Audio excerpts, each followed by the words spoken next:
கடந்த 3 ஆண்டுகளில் மொத்தம் 34,423 குடியுரிமை விண்ணப்பங்கள் அங்கீகரிக்கப்பட்டுள்ளதாக தெரிவிக்கப்பட்டுள்ளது. இது நிலுவையில் உள்ள மற்றும் புதிய விண்ணப்பங்களை திறம்பட செயல்படுத்த அரசாங்கம் மேற்கொண்ட தொடர்ச்சியான முயற்சிகளை பிரதிபலிக்கிறது என்று உள்துறை அமைச்சர் டதஸ்ரீ சைஃபுடின் நசித்தியோன் இஸ்மாயில் தெரிவித்தார். டிசம்பர் மாதத்தில் அவர் பதவியேற்ற போது 49,000 விண்ணப்பங்கள் நிலுவையில் இருந்ததாக கூறினார். 2022 மற்றும் 2025 ஆண்டுகளுக்கு இடையில் நிலுவையில் உள்ள இந்த விண்ணப்பங்களையும் அதே காலகட்டத்தில் பெறப்பட்ட புதிய விண்ணப்பங்களையும் அமைச்சு மதிப்பீடு செய்ததாக தெரிவித்தார். மொத்தம் 52,444 விண்ணப்பங்கள் முடிவு செய்யப்பட்டதாக அவர் எழுத்துப்பூர்வ நாடாளுமன்ற பதிலில் தெரிவித்தார். இவற்றில் 34,423 விண்ணப்பங்கள் அங்கீகரிக்கப்பட்டதாகவும் அதே நேரத்தில் 18,021 விண்ணப்பங்கள் நிராகரிக்கப்பட்டதாகவும் அவர் தெரிவித்தார். 15A, 15(2), 19 மற்றும் 30 பிரிவுகள் உட்பட கூட்டாட்சி அரசியலமைப்பின் பகுதி 3 பல்வேறு விதிகளின் கீழ் விண்ணப்பங்கள் ஒப்புதல்களில் அடங்கும் என்று அவர் விளக்கினார். கடந்த ஆண்டு டிசம்பர் 31 நிலவரப்படி இன்னும் மதிப்பாய்வில் உள்ள வழக்குகள் மற்றும் இறுதி முடிவுகளுக்காக காத்திருக்கும் வழக்குகள் உட்பட 3,738 விண்ணப்பங்கள் நிலுவையில் உள்ளதாக சைஃபுடின் கூறினார். நில பொது போக்குவரத்து நிறுவனமான அபாட் கடந்த ஆண்டு மொத்தம் 659 ஆபரேட்டர் உரிமங்கள், வாகன அனுமதிகள் மற்றும் வாகன உரிமங்களை இடைநிறுத்தி ரத்து செய்துள்ளதாக போக்குவரத்து அமைச்சர் அந்தோனி லோக் தெரிவித்துள்ளார்.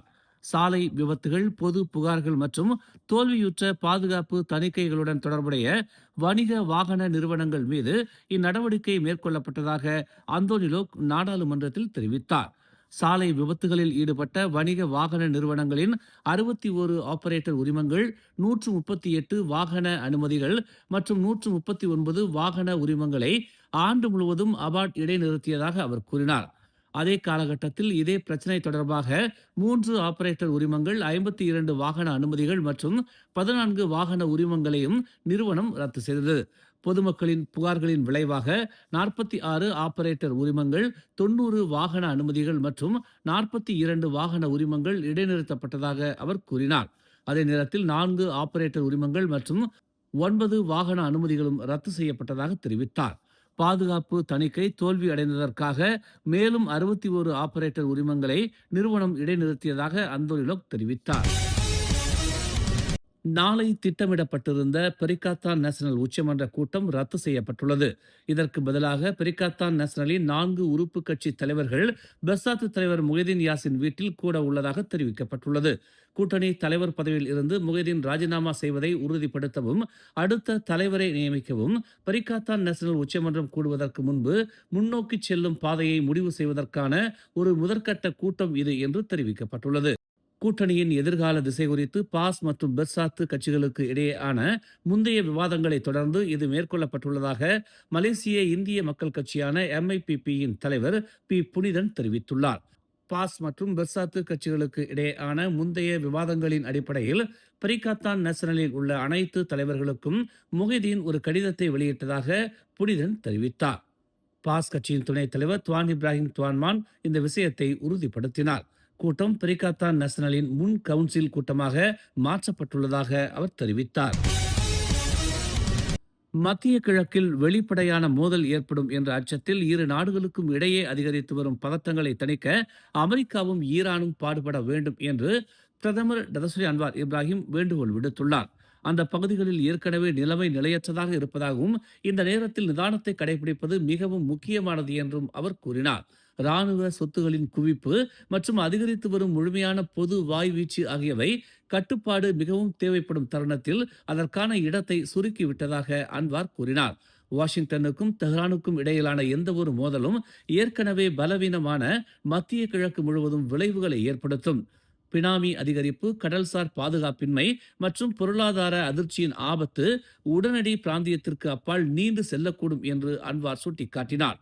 முழுமையான மோதலை தடுக்க இரு நாடுகளும் தங்கள் தொடர்பு வழிகளை முழுமையாக பயன்படுத்த வேண்டும் என்று அன்வார் கேட்டுக்கொண்டார். சர்வதேச நிலைத்தன்மைக்காக வாஷிங்டனுக்கும் தெஹ்ரானுக்கும் இடையிலான பதட்டங்களை தணிக்க தங்களால் இயன்றதை செய்ய இந்த சூழலில் செல்வாக்குள்ள பிற நாடுகளையும் அவர் அழைப்பு விடுத்தார். தைப்பிங் கமுந்திங்கில் உள்ள ஜலான் மேடான் சௌஜானா மூன்றில் ஒரு லாரி பர்கர் கடையை இழுத்துச் சென்றதில் மோட்டார் சைக்கிள் ஓட்டுநர் ஒருவர் காயமடைந்தார். இச்சம்பவம் சமூக ஊடகங்களில் வைரலாகி வருகிறது. லாரி இடதுபுறம் திரும்பியதால் மோட்டார் சைக்கிள் ஓட்டுநர் மீது ஸ்டால் விழுந்ததாக தெரிவிக்கப்பட்டுள்ளது. ஜனவரி 20ஆம் தேதி பிற்பகல் 3:30 மணிக்கு இந்த விபத்து நிகழ்ந்ததாக ஆரம்ப கட்ட விசாரணைகள் தெரிவிக்கின்றன. தைப்பிங்கில் இருந்து கமுந்திங் நோக்கி சென்ற 30 வயது நபர் ஓட்டிச் சென்ற லாரி பர்கர் கடையை இழுத்துச் சென்ற போது ஓட்டுநர் வாகனத்தின் கட்டுப்பாட்டை இழந்ததாக மாவட்ட காவல்துறை தலைவர் உதவி ஆணையர் அப்துல் மாலே இஸ்மாயில் தெரிவித்தார். இதனால் இழுத்துச் செல்லப்பட்ட பர்கர் கடை 28 வயது மோட்டார் சைக்கிள் ஓட்டுநர் மீதும் 34 வயது பெண் ஓட்டிச் சென்ற கார் மீதும் விழுந்தது என்று அவர் நேற்று ஒரு அறிக்கையில் தெரிவித்தார். கார் ஓட்டுநர் இதில் காயமடையவில்லை என்றும் மோட்டார் சைக்கிள் ஓட்டுநர் நெற்றி மற்றும் கழுத்தில் சிறிய காயங்களையும் கைகள் மற்றும் கால்களில் வெட்டுகளையும் சந்தித்ததாக அப்துல் மாலே கூறினார். பாதிக்கப்பட்டவர் தைப்பிங் மருத்துவமனையில் சிகிச்சை பெற்று வருவதாக தெரிவித்தார். விதிமுறைகளுக்கு இணங்காத சுமையை ஏற்றிச் சென்றதற்காக இவ்வழக்கு விசாரிக்கப்படுவதாக அவர் கூறினார். நெகிரி செம்பிலான் ஸ்ரம்பானில் நேற்று 2 வயது குழந்தை ஒன்று அவரது தாயாரால் சுமார் 9 மணி நேரம் காரில் விடப்பட்ட பின்னர் இறந்து கிடந்தது கண்டுபிடிக்கப்பட்டது. காலை 8 மணி முதல் அந்த பெண் தனது குழந்தையை காரில் விட்டுச் சென்றதாக நம்பப்படுகிறது என்றும் மாலை 5 மணிக்குத்தான் அதை உணர்ந்ததாகவும் ஸ்ரம்பான் காவல்துறை தலைவர் அஸ்ஸார் அப்துல் ரஹீம் தெரிவித்துள்ளார். மாலை 6:15 மணி அளவில் ஒரு காரில் மயக்கமடைந்த குழந்தை இருப்பதாக பொதுமக்களில் ஒருவர் போலீசாருக்கு தகவல் அளித்ததாக ஹரியான் மெட்ரோ செய்தி வெளியிட்டுள்ளது. பாதிக்கப்பட்டவரின் தாய் குழந்தை பராமரிப்பாளரிடம் அனுப்ப மறந்து விட்டதாகவும் வேலை முடிந்த பிறகு மாலை 5 மணி அளவில்தான் தாய் இதை உணர்ந்ததாகவும் அவர் கூறினார். குழந்தை மீதான அலட்சியத்திற்காக தாய் பின்னர் கைது செய்யப்பட்டார். குழந்தையின் உடல் பிரேத பரிசோதனைக்காக ரெம்பாவ் மருத்துவமனைக்கு அனுப்பப்பட்டது. மேலும் செய்திகளை தெரிந்து கொள்ள தமிழ் மலர் இணையதளம், தமிழ் மலர் செயலி மற்றும் மலர் டிவி யூடியூப் சேனலை வலம் வாருங்கள். எங்களோடு இணைந்திருக்க மலர் டிவியை பதிவு செய்து கொள்ளுங்கள். உறவுகள் மகிழ்ந்திட விருப்பம் மற்றும் பகிர்வு சேவையை சொடுக்கிடுங்கள்.